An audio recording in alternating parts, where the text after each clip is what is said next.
পরিশ্রম কখনো বিফল হয় না। আসসালামু আলাইকুম। আশা করি সবাই ভালোই আছেন। আপনাদের দোয়াতে আমিও ভালো আছি। আসলে কষ্ট কোনো দিন বিফলে যায় না, তার বাস্তব প্রমাণ হলো আমি। কারণ কিছুদিন আগে সব দিক দিয়ে আমি লস করছিলাম। লস করার পর থেকে আমি গরু পালন শুরু করি, ইনশাল্লাহ অনেক সাফল্যের মুখ আশা করি। তো যদি আপনারা বসে না থাকে এই গরু পালনকে পেশা হিসেবে নেন, তাহলে আশা করি লাভবান হবে।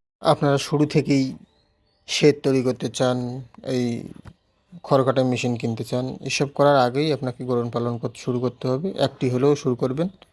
হ্যাঁ, মানে ইনভেস্টে আপনারা লাভবান হওয়ার চিন্তা করবেন। ধন্যবাদ। আসসালামু আলাইকুম।